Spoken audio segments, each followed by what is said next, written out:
Vejen til job går i dag ofte gennem en praktik, en mentorordning eller en opkvalificering, som kan være sproglig eller faglig. I samarbejdet mellem jobcenter og virksomhed handler det derfor ofte om et individuelt tilrettelagt forløb.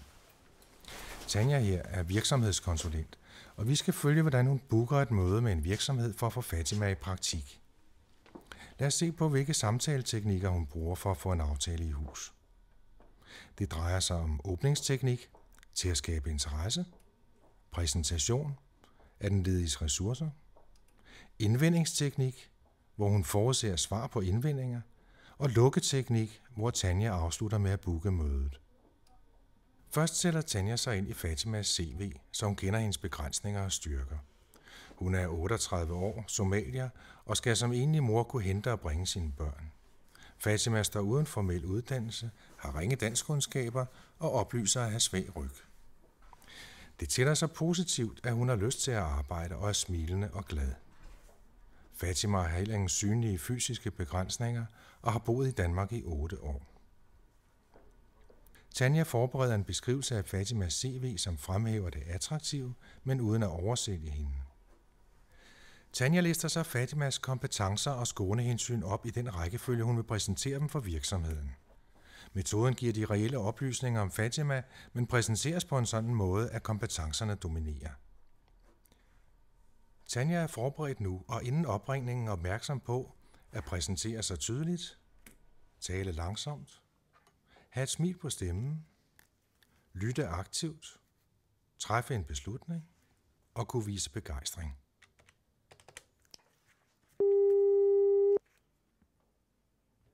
KDF, goddag. Ja, goddag. Det er Tanja Frederiksen. Jeg ringer fra Jobcenter i Høje Taastrup. Goddag. Jeg håber, at du kan hjælpe mig. Jeg søger den, som sidder med ansættelse af nye medarbejdere. Ja, det må være vores HR-chef, Carsten Nielsen, du skal tale med. Et øjeblik. Tak. Carsten Nielsen. Ja, goddag. Det er Tanja Frederiksen. Jeg ringer fra Jobcenter i Høje Taastrup. Goddag. Jeg fik at vide af din kollega, at det er dig, jeg skal tale med angående ansættelse af nye medarbejdere. Ja, det er det. Godt. Må jeg låne dig et øjeblik? Jo, det må du da gerne. Tak.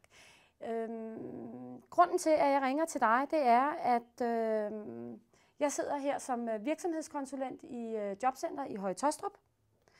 Og vores primære formål er at skaffe arbejdskraft til de lokale arbejdsgivere. Så det er faktisk derfor, jeg ringer til dig.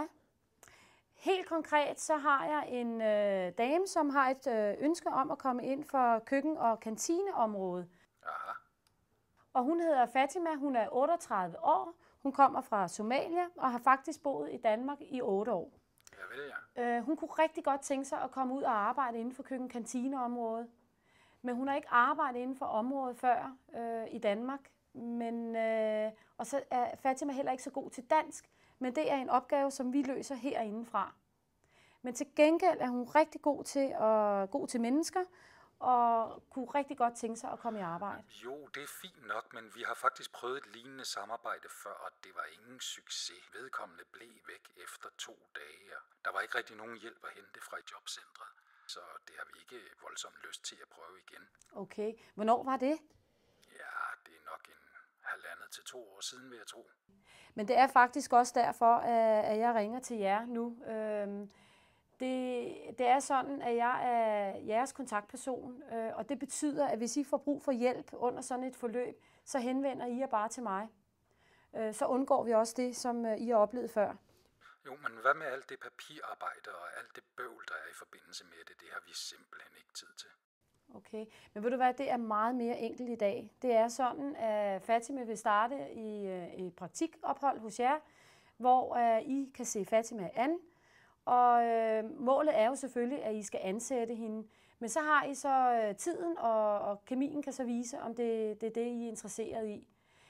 Men det jeg gør, det er, at jeg kommer ned med et stykke papir, hvor I sætter et stempel og en underskrift, og resten det klarer jeg. Så jeg tænkte, hvad siger du til, at vi kommer ind og besøger jer? Ja, det kan der vel ikke ske noget ved. Godt. Hvad siger du til den 27. marts kl. 11? Ja, øjeblik. Jo, det er fint. Det kan vi godt. I kommer til os. Ikke sandt? Jo, selvfølgelig gør vi det.